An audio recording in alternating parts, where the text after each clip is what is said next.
Besar, Pak Helmi, sempat besar selama 8 bulan. Ya. Alhamdulillah di bulan 9 itu bangkrut saya. Bangkrut. Itu kegagalan keberapa berarti? Banyak sekali kamu Waduh, gagal. banyak. Di catatan saya itu saya gagal 47 kali. 47 kali.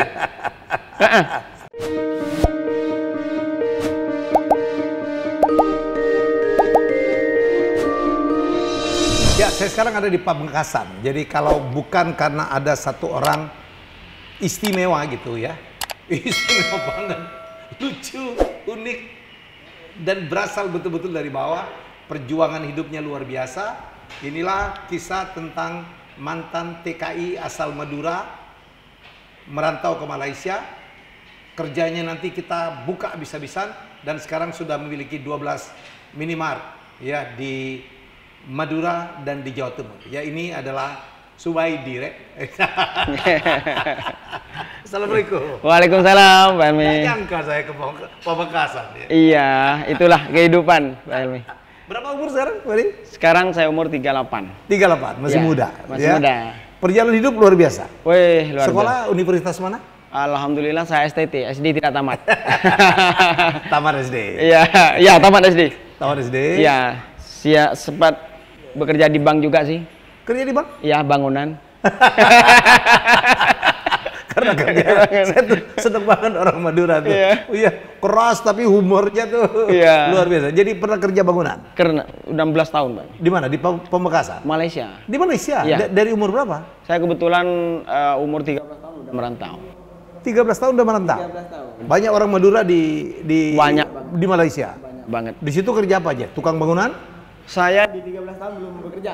Belum bekerja? Di 14 tahun baru bisa bekerja. Oke. Di sana saya bekerja bangunan, ikut teman-teman, dan gajinya dibayar separuh dari gaji yang dewasa, walaupun pekerjaannya udah bisa seperti mereka. Oke, terus? Jadi kebetulan kan ada bapak saya di sana, ada abang saya di sana. Jadi saya belajar jadi ikut bapak saya. Oke. Selang 1 tahun saya umur menginjak ke 15 tahun itu saya sudah belajar menjadi kontraktor. Kontraktor? Iya, Yang bener kamu. iya, kecil-kecilan dulu. Jadi Ngeborong? Gimana? Ngeborong? Iya, ngeborong. Ngeborong bangunan? Renovasi dulu, renovasi rumah, dan lucu juga sih. Yang owner rumah di Malaysia tuh orang Melayu tuh bilang, kecil aja boleh buat rumah ke, katanya. Itu bahasa Malaysia kan. Ya akhirnya sedikit belajar. Di usia saya 17 tahun tuh saya sudah pasang banner di mana-mana. Edi Renovation Work. Spesialis ya, hutang 20%. Apa tulisannya? Jadi renovation work. Renovation work. Iya, Oke. jadi akhirnya banyak yang buat Apalagi tulisnya renovation work, terus hutang 20%. Jadi iya, jadi orang kalau buat rumah itu hutang 20% saya boleh. Jadi gimana ya? Hanya bayar 80% di awal lah. Oh gitu. Iya, 20%-nya hutang. 20% boleh utang. Utang. Nanti bayarnya setelah Cicil tiap bulan. cicil tiap bulan. Iya. Wah, jadi kamu mengkombinasikan jadi kontraktor sama tukang kredit ini. Iya, bisa dikatakan iya. Karena Umur 17 tahun itu. 17 tahun, pengen dapat banyak job kan waktu itu. Dapat ide dari mana itu, Di? Sebenarnya ide dari mana ya? Saya cuma pengen ini aja, Pak Helmi. Pengen punya pekerjaan yang banyak dan saya mudah dikenal. Oke. Ya, saya pengen saya terkenal dulu, sehingga saya memasang banner-banner seperti itu. Pasang banner? Banner Di kota mana-mana. apa nih? Di Kota apa? Selangor, Malaysia. Di Selangor. Ya sempat saya sudah dapat SIM pengemudi juga di Malaysia. Udah lama lah kalau pengalaman. Ngomong-ngomong, maksudnya legal atau ilegal? Ilegal. Ilegal. Ilegal. Ilegal bisa dapat SIM. Nggak ngerti saya gimana caranya. Ilegal. Terus? Jadi di usia 18 tahun saya sambil aktif di kontraktor, saya jadi tekong. Jadi apa? Tekong ilegal. Tekong itu apa? Yang Bawa orang masuk ke Malaysia. yang naik boot. Ngambil dari mana? Di Madura ini kan dari Madura, Surabaya, terus ke Pati terus ke Dumai. Dari Dumai baru nyebrang. Oke. Nyebrang dari Dumai itu ke ini dulu. Ada satu pulau itu saya sudah lupa, itu nyebrang ke Malaysia. Dan itu naik pompong tuh dari maghrib sampai pagi baru sampai. Naik boot itu. Orang Madura semua? Madura. Pengalaman paling pahit itu saya berangkat 125 orang. Oke. Temen tuh ada yang bawa celurit satu guni itu. Ya. Bawa celurit? Bawa celurit. Jadi pagi mendarat di Malaysia itu si Tekong Malaysia bilang, tunggu ya, tunggu di sini ya. Jam 9 udah polisi hutan tuh datang, polisi Malaysia, lari semua. Cuma selamat 25 orang. Saya termasuk orang yang selamat. 100 orang kemana larinya? Tangkap semua. Ketangkap semua? Ketangkap semua. Oke. Terus setelah itu berjalan 4 hari nyasar, nggak tahu karena yang teman-teman udah nggak ada. Selama 4 hari saya minum air selokan, makan singkong mentah, makan kelapa sawit, minum air selokan. Dan di hari terakhir itu udah hampir mati saya kelaparan. Ada abang saya cari satu taksi dan dapat bawa nasi. Akhirnya di situ saya bisa diselamatkan di Malaysia. Nah, setelah itu berhenti dulu, nggak jadi tekong dulu. Jadi di 2002 itu ada bom di Bali waktu itu. Oke. Saya masih ngambil orang di Semarang waktu itu. Nah, ngambil orang di Semarang itu, akhirnya tinggal di Tanjung Pinang dan nyampe ke Malaysia. Orang itu saya tolong satu keluarga ya, karena udah susah. Nyampe ke Malaysia malah saya dilaporin ke polisi. Akhirnya, oleh orang yang dibawa oleh Zubaidi? Iya, itu cewek sih, cewek, dan saya sebenarnya mau ke anaknya itu. Oh, kamu naksir? Naksir. Oke, terus? Udah sempat ada hubungan sih. Nah, sampai Malaysia itu Bapaknya marah? tidak. Si kakaknya yang laporin saya ke polisi, akhirnya saya ketangkap.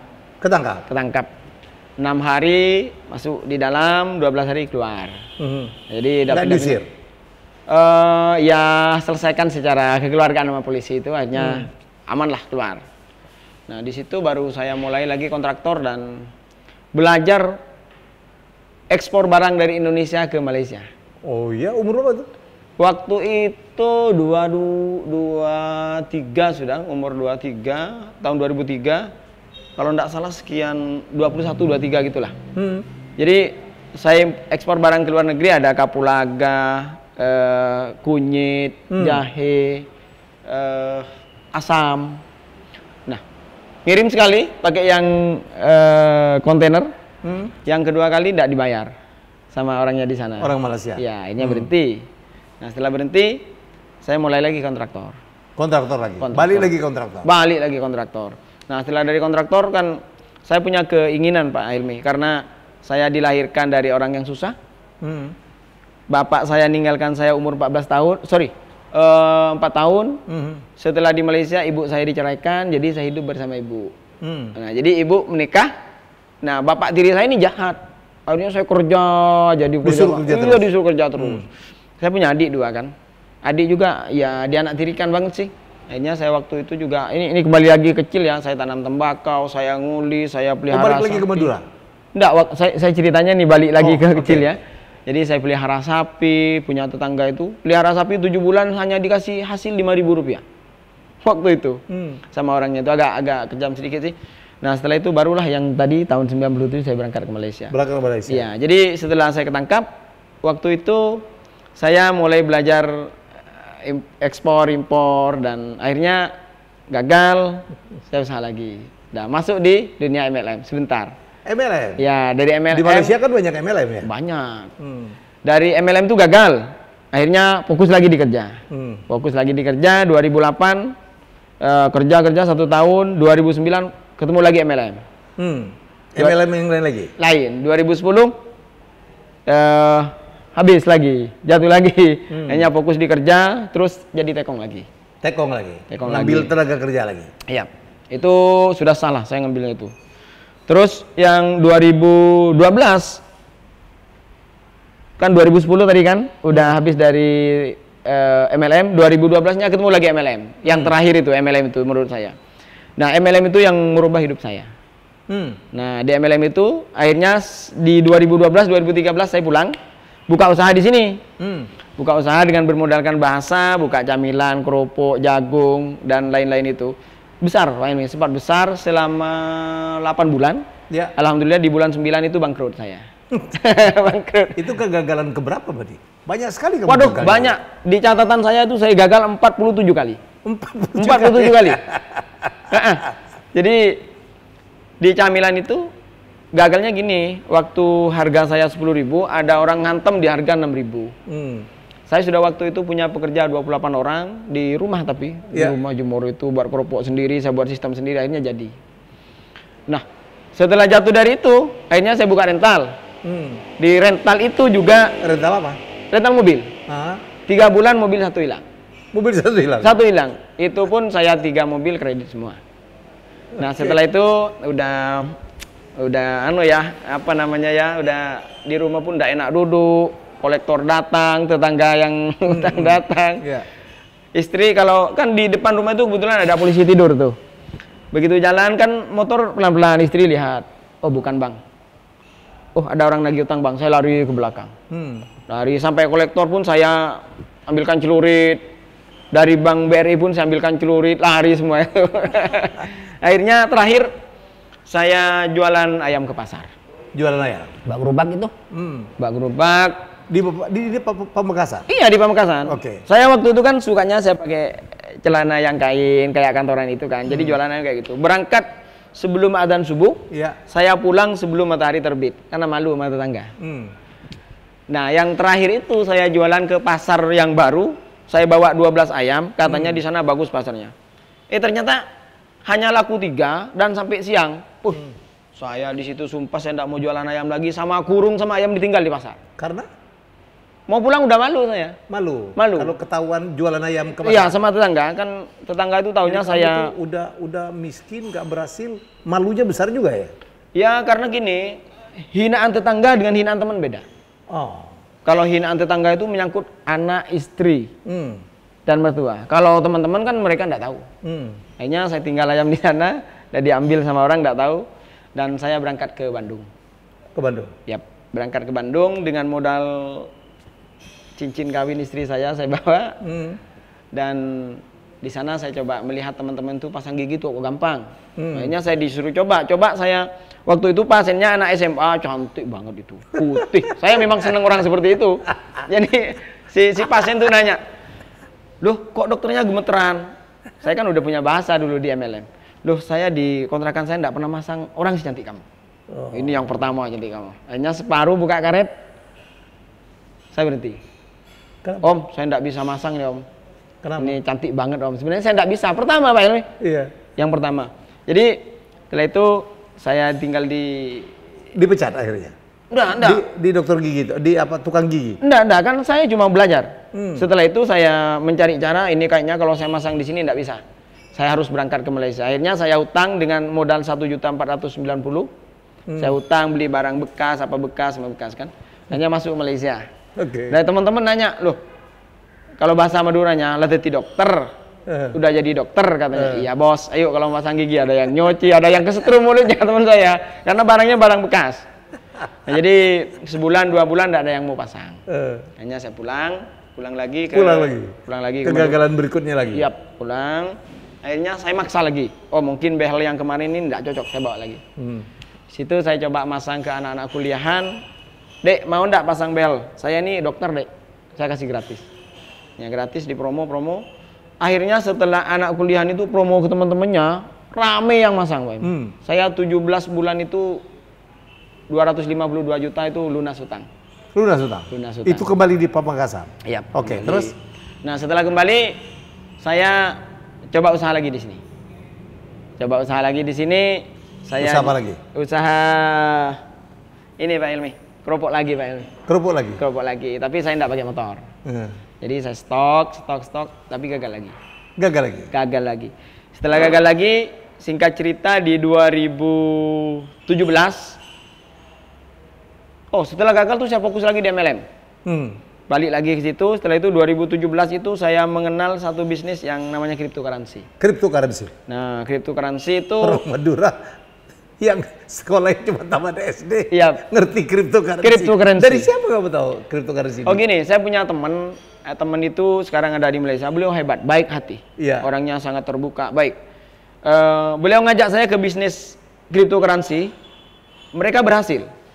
Saya selalu bilang ke mereka, bang, saya tahu kamu berhasil, tapi saya mau belajar untuk menjadi manusia yang komitmen, yang punya sikap. Karena di MLM itu sikap yang dibentuk.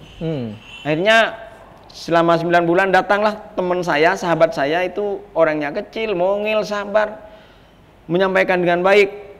Akhirnya saya tertarik ke orangnya, bukan dengan kriptonya. Hanya saya bergabung. Alhamdulillah selama 4 bulan scam. Scam itu apa? Scam, jadi hilang, websitenya udah hilang. Oh. Jadi tutup. Oh, tutup. Banyak orang yang dirugikan. Akhirnya saya belajar lagi, ketemulah bisnis di Malaysia. Namanya juga kripto. Dan waktu itu butuh seorang pembicara. Saya ini kalau berbicara di depan orang kecil saya hebat, tetapi di depan orang besar saya tidak hebat. Akhirnya saya dapat reward BMW di Malaysia dan dapat bonus 8 bulan tuh 1,5 miliar. Besar sekali. Nah, setelah itu beberapa bulan mati lagi. Apanya? Perusahaannya itu mati lagi. MLM-nya? Iya. Gara-gara kamu masuk kali? Mungkin iya juga sih. Bawa sial. Terus. Jadi setelah itu saya kembali lagi berpikir, oh 2017 itu kan teman-teman suka sistem ya. Akhirnya gimana kalau saya buat sistem? Mereka tuh suka sistem. Akhirnya saya coba buat sistem. Bos, saya punya cryptocurrency nih bos. Gimana bos? Nggak ada yang mau. Akhirnya saya coba membangun perusahaan sendiri. Jadi membangun perusahaan sendiri di 2019 kemarin. Oke. Di tanggal 26 itu saya dengan model oret-oretan, saya pede banget. Saya punya laptop beli 1,5 juta itu kalau nggak dicas nggak hidup. Diketawain sama teman-teman. Si Iwa, apa ini laptopnya aja murad marin katanya. Tapi saya pede. Laptop bekas? Iya bekas, 1,5 juta. Saya beli sama teman. Jadi selama dari 26 April orang yang mulai bergabung dengan saya di 30 Juli. Berapa bulan itu? Yang lain itu semuanya Mei, Juni, Juli. Iya. 4 bulan. Semuanya nyakitin. Iya. Saya ke Singapura, ke Malaysia, ngajak teman-teman. Kalau bahasa Maduranya, duda emak, mau kemana kamu? Pulang, lagi berangkat, pulang lagi. Tapi saya pernah belajar ke upline saya di MLM dulu. Beliau bilang, Subaidi, kalau kamu sudah ditolak 1000 kali dan berani menghabiskan jatah gagalmu, kamu pasti sukses. Buka lagi buku impiannya, ini saya buka lagi. Oke. Nah, di situ sudah mulai nanti kita buka ya? Ya, sudah mulai siap. Sudah mulai ada orang gabung. Trust sudah terbangun. Alhamdulillah di 26 Januari itu saya sudah mulai mendirikan Sisimart. Sisimart, minimarket? Iya, minimarket. Oh, ini ada minum-minum, ayo masuk sini. Oh, jadi 47 kali gagal. Berapa kali masuk perusahaannya bangkrut, pembawa sial. Bolak-balik dari Madura, Pamekasan ke Malaysia bolak-balik dan akhirnya dia memutuskan di awal tahun 2020 lalu ya untuk membuat Sisimart. Sisimart itu adalah perusahaan minimarket. Siap, betul. Pertama kali di Pamekasan. Iya. Sisimart pertama kali di Pamekasan. Saya bangun di Bangkalan di Arosbaya. Di Bangkalan justru. Ya. Itu luasnya cuma 4 meter. Oke. Nah, luasnya 4 meter itu pun saya sudah bangun koperasi. Saya mengajak teman-teman, ayo gabung di koperasi saya. Akhirnya ya itu, orang sudah mulai tambah trust. Oh, ternyata Simartnya berdiri ya. Nah, yang paling menyakitkan hati saya pada saat teman-teman ngijek waktu itu, dia tuh modalnya 10 juta tuh. Membangun PT itu katanya. Modalmu 10 juta memang? Memang 10 juta. Hasil dari ngumpulin? Itu memang murni dari saya 10 juta. Oke. Karena yang saya fokus untuk ngurus Menkumhamnya aja. 10 juta. Setelah itu kan punya konsep Sisimart dengan 280 juta jiwa Indonesia. Saya target pasarnya 5%, maka 14 juta. Kalau rata-rata orang belanja ke saya 20.000, maka omset per hari 280 M. Dikali sebulan ketemu 8,4 T. Jadi model bisnis itu yang saya jual. Saya membutuhkan 500 Sisimart ini setengah T. Cuma saya mau jual saham 30 miliar saja. Akhirnya saya coba 54 hari 2 M saya dapat dari 2 M? Iya. Siapa yang percaya dengan Zubaidi? Ya, enggak percaya ke sayanya. Kan bulan Juli itu harus sudah ada orang beli tuh. Oke. Jadi percaya kepada orang yang memberitahu. Saya enggak percaya ke Zubaidi ya, tapi saya percaya dengan kamu. Kamu jual apa? Jual konsep? Jual konsep. Investorin dari orang? Iya. Kamu cuman awal 10 juta itu untuk ngurus legalnya saja? Betul. Siapa korban pertama itu? Pertama itu ada Pak Khairul orang Bangkalan. Oke. Masih ingat saya ada Mukhlis, ada Haji Rianto. Dan alhamdulillah mereka sudah pulang ke Indonesia, udah tidak menjadi TKI lagi. Oh, dulu TKI semua yang percaya sama Zubaidi? Semua. Saya tidak ada peluang kalau tidak bangun di TKI. Oke. Karena sudah dikenal saya TKI. Dan bahkan kalau di Facebook itu Zubaidi gagal, ramai Zubaidi gagal. Ya memang gagal ya, banyak gagal. Memang gagal. Taunya mereka bahwa ini. Jadi 3 orang Madura yang di perantauan inilah yang percaya kepada Zubaidi? Percaya. Percaya. Bikin minimarket pertama Sisimart. Iya, Sisimart Di Bangkalan. Iya. Hmm. Dan setelah beberapa bulan itu saya tutup juga sih. Kenapa? Karena saya salah pilih tempat dan tempatnya terlalu kecil. Akhirnya dihujat, tuh udah dibohongin tuh. Sampean diiming-iming satu Sisimart. Akhirnya saya buka lagi yang di Sotabar itu, yang Sisimart yang kedua. Di mana? Sotabar. Di mana itu? Pamekasan juga sih, di Panturaya. Oke. Akhirnya di situ sudah mulai trust lagi. Terus saya menggunakan satu konsep, saya menggunakan cara MLM, tidak ada cara lain nih. Saya harus rekrut beberapa orang hebat menjadi orang di bawah saya. Akhirnya saya buka saham lagi itu 27 hari itu saya dapat 2,2 M. TKI lagi? TKI lagi. Nggak ada kalau bukan TKI. Di periode kedua itu sudah ada korbannya dari Korea, Taiwan, Hong Kong, Filipina. Malaysia tuh udah ada banyak lah, memang udah banyak lah. Nah setelah itu trust sudah terbangun dan saya sudah berani buat acara besar, akhirnya sudah dilirik oleh teman-teman. Jadi setelah dilirik teman-teman, saya main di media sosial, semua orang sudah bicara simat. Muncul lagi, ntar lagi di penjara tuh, penipuan tuh. Nah, tapi teman-teman saya sudah, saya bilang ke mereka, bos kalau terjadi apa-apa, saya tidak mau lari. Saya pasang badan, saya mau ngelola Sisimart ini dengan baik. Karena saya punya tujuan, kalau saya dapat 2 juta per Sisimart dikali 500, semakin tua saya semakin wibawa, karena penghasilan saya 1 M. Oke. Saya fokus ke situ. Jadi target 500 Sisimart? 500 Sisimart, itu minimal Pak. Sekarang sudah? Sekarang 7 dan akan di opening dalam waktu terdekat ini 5. Jadi 12? 12, termasuk ada di Malang, ada di Pasuruan, ada di Batu. Sudah 12. Target setahun ini jadi? 50. 50? Yang bener kamu? Iya, karena pertama kan yang lambat gini, yang saya bangun 3. Manusianya. Iya. Yang kedua IT-nya. Yang ketiga perdagangannya. Oh, jadi menggunakan IT? Kalau manusianya tidak terbangun, walaupun IT-nya dan perdagangannya bagus, pasti pengaruh ke sini kan. Oke. Nah sekarang ini manusianya bagus, IT-nya bagus, perdagangan nih hasilnya itu ngikut, omsetnya ngikut, pasti itu. Dan hari ini tepat setahun anniversary-nya Sisimart. Iya. Jadi sudah agak sedikit ringan lah. Saya selalu bilang ke istri saya, karena istri saya sempat melarang saya di bisnis, yang izinkan saya 3 tahun membangun sistem ini, saya tidak boleh jalan-jalan, tapi di tahun keempat saya yang jalan-jalan, karena sistem udah jalan. Dan alhamdulillah sekarang udah jalan. Target saya di 2023 itu saya akan menjual franchise. Dan sekarang sudah banyak orang yang konsultasi. Bertanya-tanya. Iya. Dan menariknya Pak Helmi, saya bermodal 10 juta, sekarang kekayaan PT itu sudah lebih dari 90 M. Wow. Izin minum dulu. Minum dulu. Hebat ini.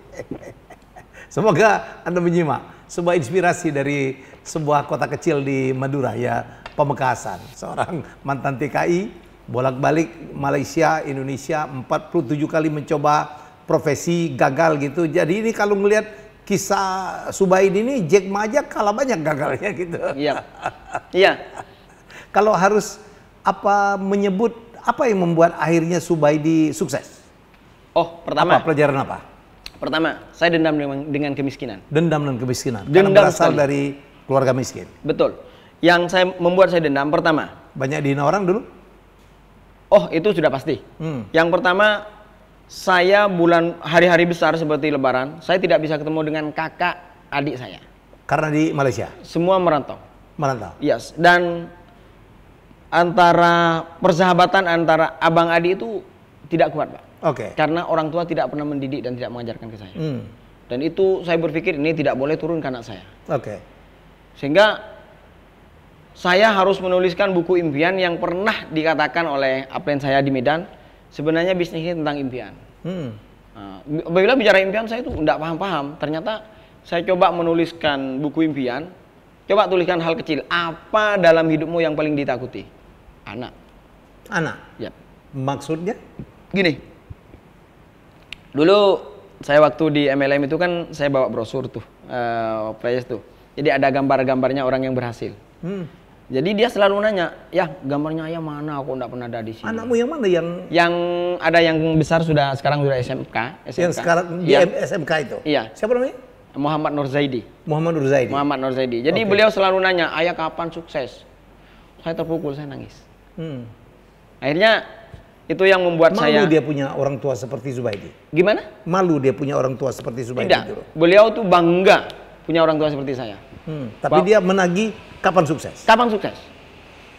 Jadi ditanya kapan suksesnya? Jadi saya bilang tunggu ayah masih proses. Saya pasti bawa pulang brosur ini ada gambar ayah. Saya bilang ke beliau kan, ya mudah-mudahan sukses ya. Akhirnya,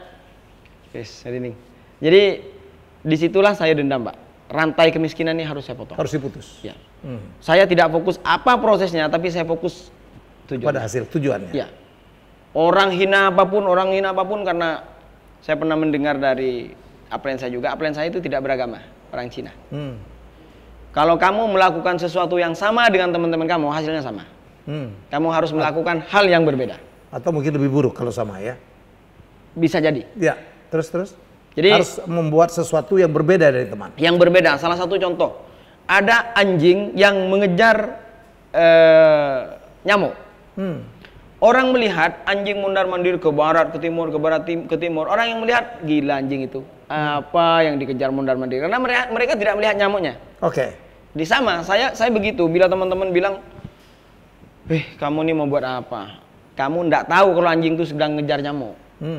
Nah itu yang membuat saya ini. Akhirnya saya memutuskan untuk harus berhasil saya. Nah karena terlalu banyak hinaan, saya kebetulan lahir di Bujur Tengah.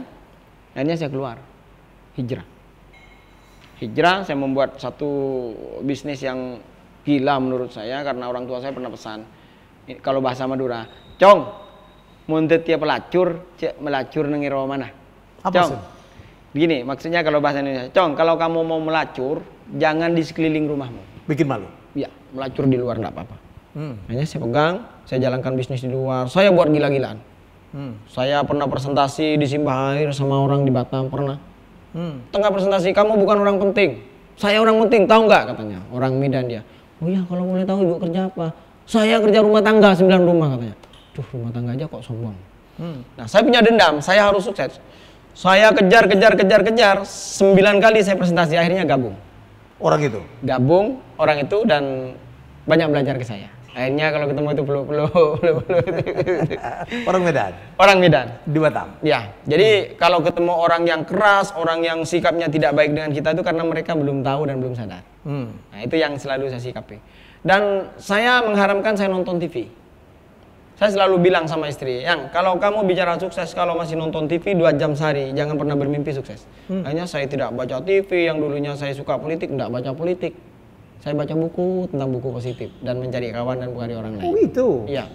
Zubaidi baca buku? Saya baca buku, tapi akhir-akhir ini sudah kurang baca buku. Dulu buku siapa aja yang menginspirasi Zubaidi? Yang pertama, saya baca yang berpikir dan berjiwa besar. Edward de Bono ya? Enggak, David Jessuat. Oke. Nah itu yang banyak sekali sih membangun karakter, membangun sikap yang kuat. Terus setelah itu kebetulan saya kan kolerik. Kalau bicara dengan orang, kalau tidak nyakitin orang tidak enak. Akhirnya saya baca buku Skill with People dan buku dari Dale Carnegie, Mencari Kawan dan Mempengaruhi Orang Lain. Di sana dikatakan sikap saya itu semuanya salah. Karena kalau saya bicara ini punya saya, ini milik saya. Sehingga teman-teman pada lari semua. Jadi situ ditemukan ternyata orang sukses itu bukan karena berapa banyak uang, tetapi berapa bagus komunikasi dengan orang. Seperti kata Bapak Helmi, kalau mau sukses harus pintar komunikasi. Nah itu, jadi akhirnya di situ berubah. Dan saya kembali lagi, saya menuliskan buku impian. Nah waktu itu saya bilang, kan anak saya itu selalu minta ini Golkas. Saya bilang, nak, saya nanti beli Golkas di tanggal sekian. Akhirnya saya tulis. Tahun berapa itu? Saya tulis di sini kebetulan tanggal 20 Juni 2013. 2013. Iya, saya belikan Golkas, saya tulis dengan harganya. Saya tulis. Apa? Tolong kamu bacakan. Oke, kami akan belikan Golkas baru atas permintaan istri kami dan anak kami pada tanggal 24 bulan 2 2015. Oke. Nah, ternyata saya mencapai lebih awal. Harganya berapa? 2.200.000. Dan saya belinya 2.300.000 satu tuh. Udah bukan harganya waktu itu. Tunjukkan. Nah ini buku impian saya. Jadi orang kalau nanya suksesnya itu kenapa kok bisa sukses? Ini modelnya. Modal kuatnya saya ini. Saya kemana-mana saya bawa. Sebagai apa? Pemotivasi. Motivasi saya. Menjaga sikap saya. Oke. Karena orang sukses itu sikapnya harus bagus katanya. Nah setelah itu hal yang paling menakutkan. Kenapa anak istrimu butuh kulkas? Ya waktu itu populernya di Madura. Kulkas. Madura. Iya. Lambang simbol kesuksesan itu di rumah punya kulkas. Enggak juga sih, tapi teman-teman tetangga-tetangga tuh udah punya semua. Saya belum punya. Oke. Terus apa lagi mimpimu yang kau tulis?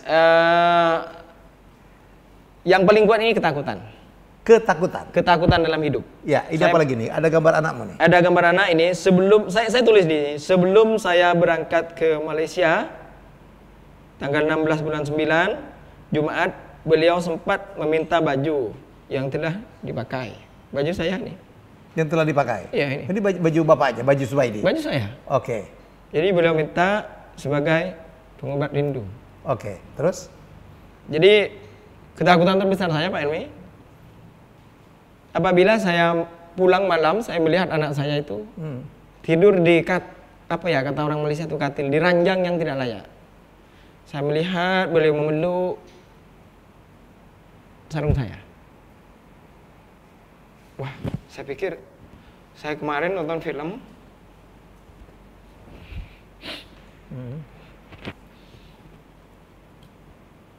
Saya pernah bilang ke beliau dulu waktu kecil, nak, nanti kalau kamu udah besar mau jadi apa? Mau jadi polisi ya? Ternyata di usia 4 hingga 5 tahun itu terlantar. Terlantar? Ya terlantarnya, saya dulu pernah janji, nak, kamu minimal nanti harus jadi DPR ya. DPR? Iya, saya bilang. Jadi, yang paling sedih waktu itu, beliau sakit. Kebetulan saya juga sakit-sakitan. Saya harus beli obat ke Malaysia dan saya harus berangkat. Beliau keadaan sakit, saya berangkat. Yang saya pikirkan dalam pesawat itu waktu itu saya lewat Batam, kalau terjadi apa-apa pesawat ini jatuh, anak saya siapa yang jaga ya? Itu yang saya pikirkan.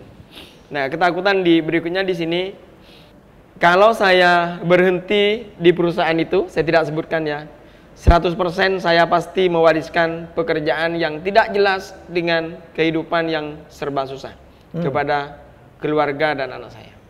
Ini yang membuat saya tidak fokus apapun prosesnya. Saya mau itu.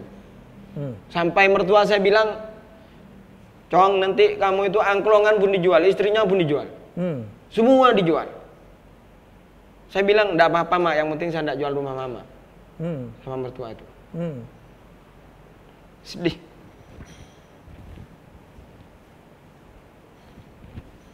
Jadi saya pernah belajar ke upline saya, dunia ini ada dua, Subaidi. Ada siang, ada malam. Ada matahari, ada bulan. Oke. Ada kanan, ada kiri. Ada penjual, ada pembeli. Kamu di golongan mana? Golongan pembeli apa penjual? Akhirnya saya berpikir saya harus menjadi penjual. Akhirnya saya belajar menjual, apapun saya jual.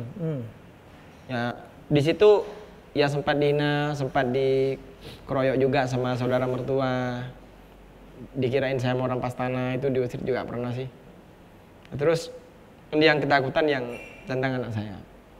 Kamu tidak mau gagal, tidak mau mewariskan kemiskinan kepada anak dan keluarga ya? Ya, karena kenapa saya gagal 47 kali? Saya baru tahu saat ini kalau saya gagal 47 kali.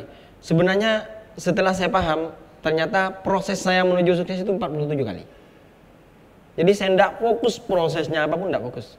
Saya mau ini. Jadi istri saya sempat tidak sabar. Bang, kalau bahasa Madura, pilih sukses bang, yang kamu sabar. Saya pasti menjadi orang besar. Orang besar meloloh, kata bang. Orang besar selalu, katanya, kata istri itu. Sabar, saya pasti jadi orang besar. Saya ibarat sekarang jalan di dalam terowong yang gelap, saya jalan. Saya jalan cari sinar ini. Terjatuh-jatuh? Iya. Cari. Mudah-mudahan yang terang itu bukan kereta api. Karena kalau melihat di terowong tuh ada sinar, pas kereta api saya dilenyek. Tapi alhamdulillah saya berjalan mencari cahaya yang terang. Oke. Apa lagi mimpi? Dan ini ada mimpi saya. Nah ini kalau baca saya pasti nangis Pak. Beliau bilang, ayah.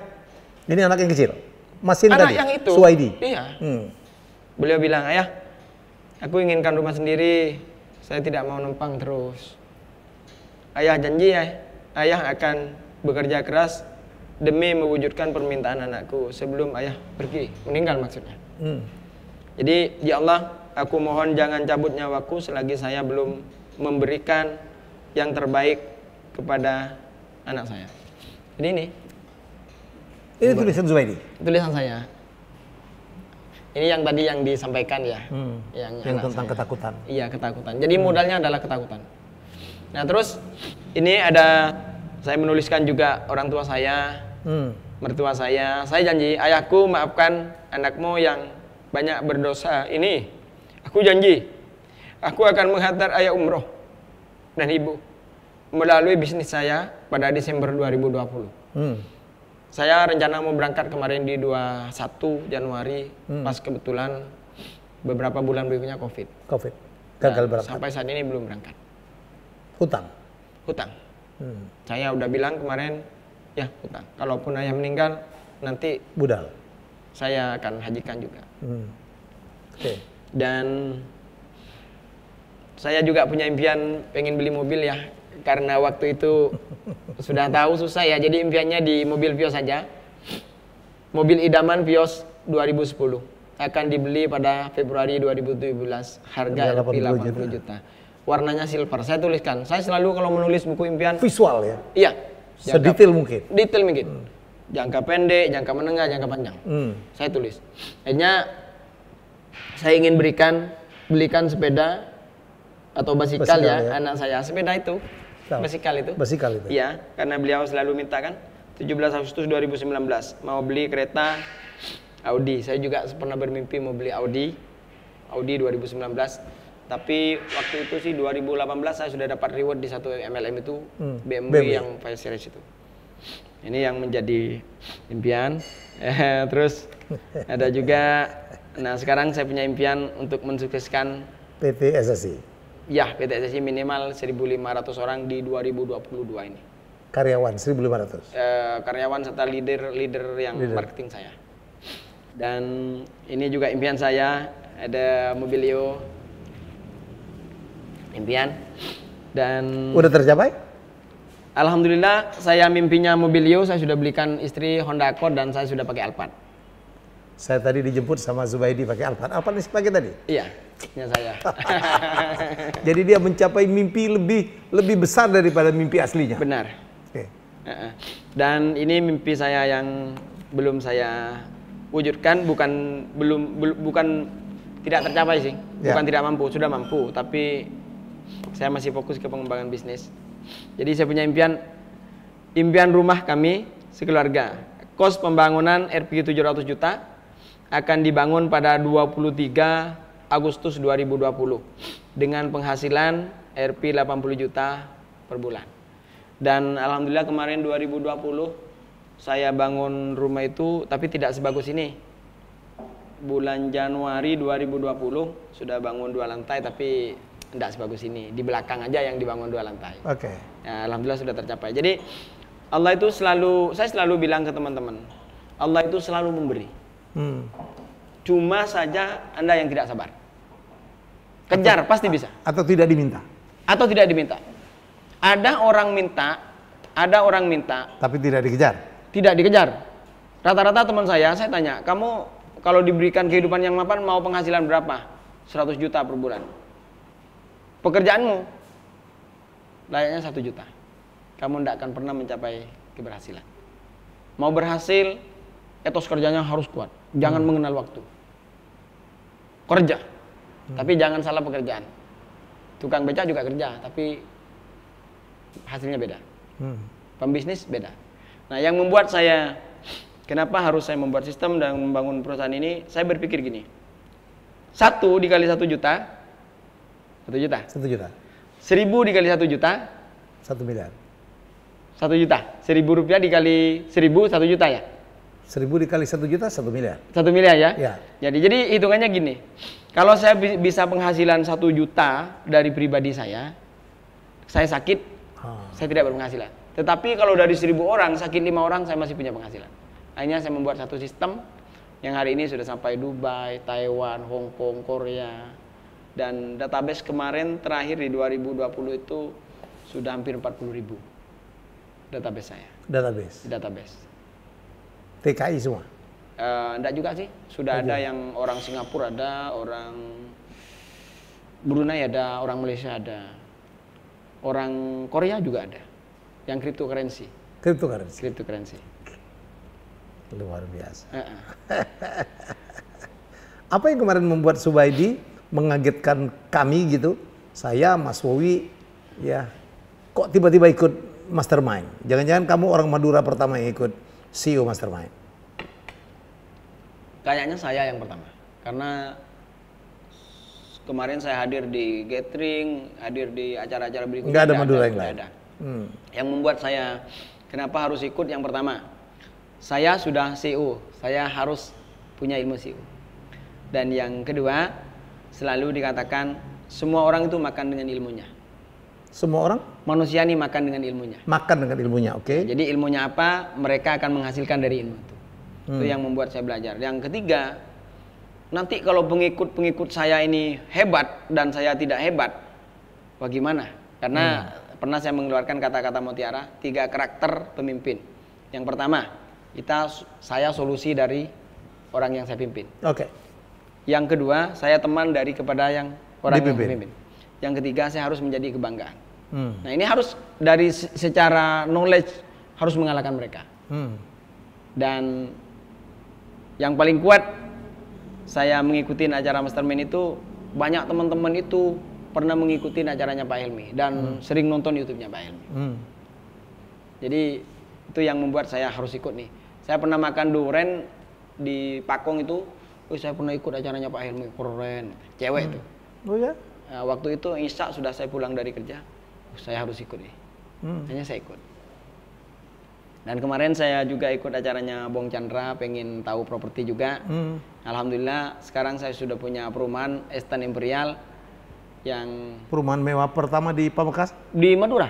Di Madura? Iya, bukan paling besar ya, tapi paling mewah. Paling mewah? Iya, harganya cukup murah. Dan enaknya itu, luar biasanya itu, saya tidak pakai modal. Tidak pakai modal? Iya, cuma pakai cara yang diajarkan Pak Helmy. Apa? Kolaborasi. Kalau kamu tidak punya tanah, beli, bayar tanda jadi, proses, jual. Oke. Dan alhamdulillah sekarang udah laku 3 dan sudah bayar tanahnya. Udah lunas. Itu berkat Pak Helmy. Terima kasih Pak Helmy. Ya, itulah perjalanan hidup. Zubaidi, kalau harus mengkreditkan atau mempersembahkan kesuksesan Zubaidi itu untuk siapa? Pertama, untuk anak saya dan istri saya. Kamu sangat membanggakan atau sangat memuja anak-anakmu ya, sehingga menyebutnya pun beliau. Berapa anakmu? 3. Karena saya berpikirnya di saat mereka dilahirkan sampai usia 17 tahun itu mereka belum bisa apa-apa. Nah, di saat itu saatnya saya mengumpulkan persiapan hidupnya mereka. Oke. Sehingga biar mereka tidak seperti saya. Saya selalu sampaikan sama staf saya, sama anak saya tidak ingin kamu melewati masa susahnya seperti saya. Cukup saya aja. Cukup saya. Tetapi saya pesan, kalaupun kamu berhasil, tiru cara saya. Saya hari ini apa yang mereka kerjakan saya kerja. Tidak berpikir saya pakai Alphard, saya punya uang, tidak pernah berpikir. Saya tetap bekerja. Tadi saya kaget waktu saya ketemu Riko, ya, yang Zubaidi bawa ke Belitung.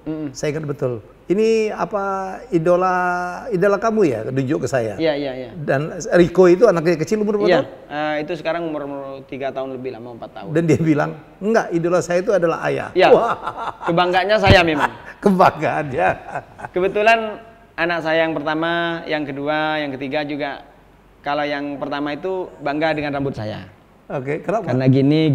Jadi tidak pernah dirubah. Banyak sekali anak-anak kecil itu ngikutin cara rambut saya. Kayak Abang Edi gitu. Abang Edi? Iya, jadi anak saya pun sekarang ini si Riko itu, saya mau seperti ayah-ayah tuh hebat. Itu aja. Jadi udah menjadi ambasadornya anak saya. Dan saya selalu sisihkan waktu sesibuk apapun untuk anak dan istri. Untuk anak-anak. Iya. Ya. Jadi apalagi mau dikejar? Target 500 minimart? 500 minimart dan saya harus mensukseskan orang yang sudah ikut saya. Saya belum dikatakan berhasil kalau saya tidak bisa membuat orang sukses. Karena saya selalu percaya kalau saya membuat orang pinter, membuat orang sukses, saya pasti bisa freedom. Makanya saya sekarang adakan satu sekolah namanya Digital Business Academy. Digital Business Academy. Digital Business Academy yang pertama anak-anak muda bisa belajar gratis dan kami ajarkan bagaimana cara berbisnis. Nah, dalam Digital Business Academy itu yang saya ajarkan pertama sikap. Attitude. Attitude. Anda hari ini yang dijual barang halal, barang bagus. Rambutnya panjang, tatu-tatu, celananya pendek, anting-anting, kamu tidak akan pernah laku. Yang perlu dibangun adalah sikap. Yang pertama penampilan. Yang kedua komunikasi. Itu yang kami ajarkan. Setelah itu mereka sudah bisa jualan, saya ajarkan lagi selevel. Kamu akan ketemu orang seperti ini. Akhirnya saya kasih buku. Masukkan ke seminar. Kebetulan di kami itu ada seminar namanya TTP, Training the Presenter. Terus ada TTT, Training the Trainer. Jadi selevel lagi. Terus ada acara lagi CTS, Commitment to Success. Commitment to Success. Yes. Terus ada acara lagi seperti gaya-gayanya MLM tapi bukan MLM. Itu sering saya adakan karena saya harus melahirkan orang pintar. Kalau enggak melahirkan seperti itu, saya kewalahan nanti. Hanya banyak pelapis. Itu cara yang saya bangun sekarang. Zubaidi, bisnis minimart itu kan sudah ada 2 pemain yang besar sekali. Siap. Ya, yang tidak perlu saya sebut namanya. Kenapa Zubaidi yakin betul bisa dalam setahun nambah sekian puluh gitu ya? Berapa tahun lagi akan jadi 500? Apa perbedaanmu dengan 2 pemain utama yang sudah hadir? Yang pertama, semua orang, semua manusia akan lebih suka jika mereka diberikan pilihan. Jadi tidak harus di si A aja kan, mereka juga pengen rasakan. Ya. Itu yang pertama. Yang kedua, kami punya kelebihan. Di sini minimarket saya, Sisimat itu ada kolaborasi juga dengan cryptocurrency. Yang kedua, itu dibangun dengan kemitraan. Jadi pembeli sudah ada. Karena mereka, makanya saya selalu bilang, mengubah konsumsi produk harian menjadi bisnis yang menguntungkan melalui pengaruh jaringan. Kenapa saya katakan begitu? Setiap orang yang berbelanja di Sisimat, mereka akan mendapatkan bagi hasil 30%. Jaringannya dari mana? Sistemnya sentral. Jadi dikumpul dulu baru dibagi. Jadi orang tidak beli kemana-mana. Jadi kami sudah ikat dulu. Nah, jadi pembeli sudah ada. Nah, itu sudah pasti. Dan berpikirnya kalau bicara 14 juta, kalau satu orang berbelanja 100.000 itu sama dengan bawa 5 orang. Kan targetnya cuma 20.000. Ya, itu kelebihan. Ada kelebihan lain tapi saya tidak mau sebutkan. Ada kelebihan-kelebihan lain yang ada di Sisimat itu. Dan saya yang dibangun di Sisimat itu adalah pelayanan. Saya paling marah jika 2 ini tidak ada di toko. Pertama, barang tidak ada dan pelayanan tidak bagus. Karena yang dibangun adalah branding dan people. Jadi branding, saya tidak mau Sisimat itu dikenal, tidak ada barangnya, pelayanannya tidak bagus. Itu kan udah masuk, kau tahu orang-orang itu.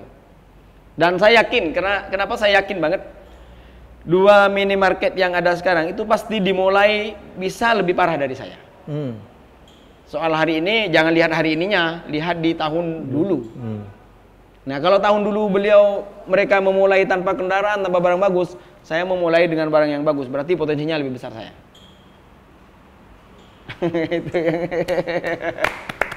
Oke, Zubaidi, saya berharap Zubaidi sukses. Menjadi kebanggaan kebanggaan Pamekasan, kebanggaan Madura, kebanggaan bahwa sukses itu adalah milik semua orang. Benar. Sukses itu bukan saja untuk orang yang berpendidikan tinggi. Benar. Ya, Subaidi menunjukkan belum tamat SMP. Yep. Saya dengar lagi berjuang untuk mendapatkan persamaan ijazah ya. Benar. SMP. Iya. Cita-cita kuliah katanya. Insya Allah tahun ini benar. Saya mau kuliah. Pengen rasanya kuliah. Ya, jadi seseorang yang gagal 47 kali tapi tidak patah. Seseorang yang punya mimpi, mimpinya ditulis dan diuber. Dan ini memang terbukti, ini adalah law of attraction dalam buku The Secret mengatakan itu. Saya pernah baca buku. Ya, jadi bahwa kalau kita ingin mendapatkan A, itu harus ditulis, harus diucapkan, harus dibenamkan dalam benak bahwa saya harus mendapatkan A. Dan insya Allah itu akan tercapai. Benar, pasti.